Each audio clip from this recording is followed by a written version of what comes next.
के कुछ चाहिए ना, खाली का चाहिए था कि कौन भाव से मांगा था।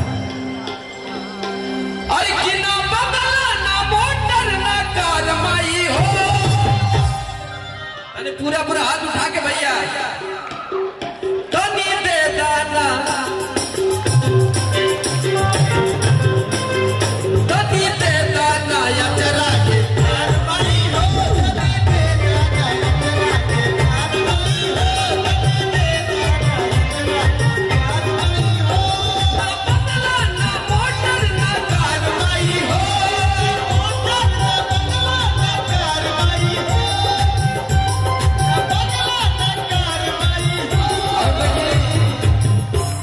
इधर से भैया लोग सब लोग कितना माई के भजन में एंजॉय करो, तो तनी हाथ उठा के पूरा पूरा ताली बजा के, अरे कि ना बंगला ना मोटर ना कार माई हो,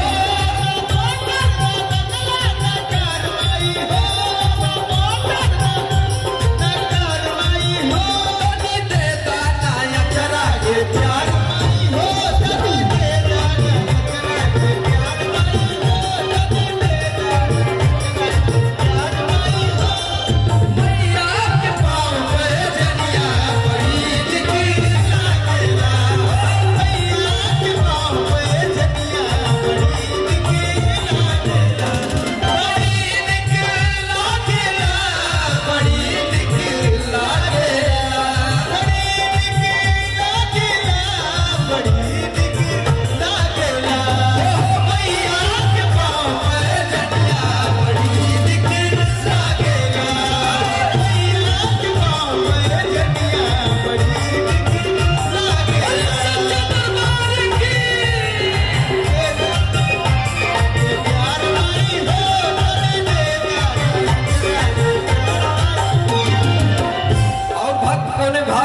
भैया कैसे कहता तू माई से मांगता है, माई जगत जननी जगदम्बा जौन पूरी दुनिया में रक्षा करा तेरे, पूरी दुनिया चलाओ तारी। हम दिनहीन बुद्धिहीन बड़ी भारी, हम दिनहीन बुद्धिहीन बड़ी भारी, हम दिनहीन बुद्धिहीन बड़ी भारी, बनियन पूछ बुझा हमरो लाचारी, बनियन पूछ बुझा हमरो लाचारी, बनियन पूछ बुझा हमरो लाचारी। इस मंच के माध्यम से स्वागत करना चाहेंगे हमारे फूफा जी आए हुए हैं, आकाश मिश्रा भैया। जय हो जय हो। कहा था भक्त हम दिनहीन बुद्धिहीन बड़ी भारी, हम दिनहीन बुद्धिहीन बड़ी भारी, हम दिनहीन बुद्धिहीन बड़ी भारी, बनियन पूछ बुझा हमरो लाचारी, बनियन पूछ बुझा हमरो लाचारी, बनियन बुझा हमरो लाचारी, बनियन पूछ बुझा हमरो लाचारी। कहता अरे कि बनियन पूछ बुझा हमरो लाचारी।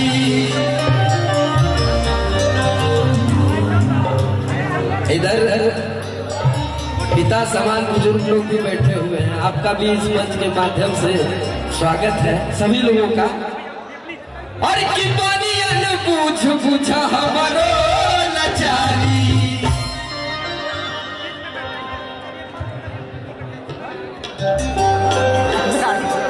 अच्छा नवरात्र होला तो यहाँ पे भी हमके लगा कि मूर्ति उर्ति बैठाओ जाला ना, नवरात्र में बैठाओ जाला ना भैया। क्या वहाँ का थाईलैंड से आए हैं लोग, इंडिया से। यही चीज के तो खुशी है कि नहीं, हाँ वहाँ यूपी बिहार का रहे वाला कहीं भी रही है तो ऐसे ही रही है। माई दुर्गा दुर्गा पूजा मनाई है, शिवरात्रि मनाई है, खिचड़ियों मनाई है भैया, दही चूड़ा खा के। हाँ आज कितना लोग खैले हुआ दही चूड़ा, कि वो ऐसा ना कि ठंडा के डर से ना नहिले होके।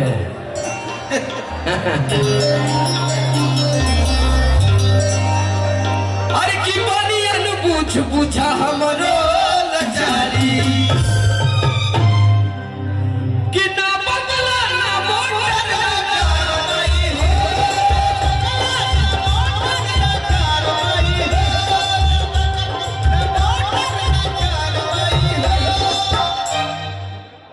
एकरे बाद फिर हमने के दूसरे दौर में हो जाए तो एक बार ताली बजा के सब लोग कितनी दे दाना या चला के प्यार माई हो कितनी दे दाना या चला के प्यार माई हो चला के प्यार माई हो कितनी दे दाना या चला के प्यार माई हो कितनी दे दाना या चला के प्यार का हो हमरा के रहिया बताए दा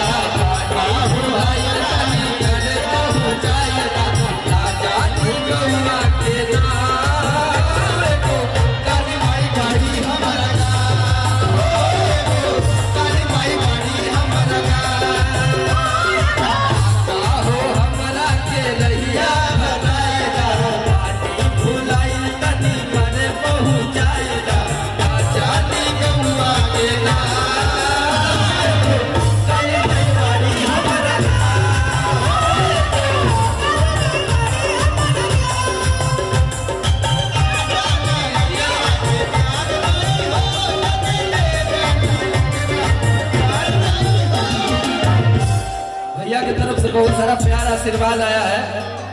इस पूरे ग्रुप पूरे टीम की तरफ से बहुत बहुत धन्यवाद करना चाहेंगे।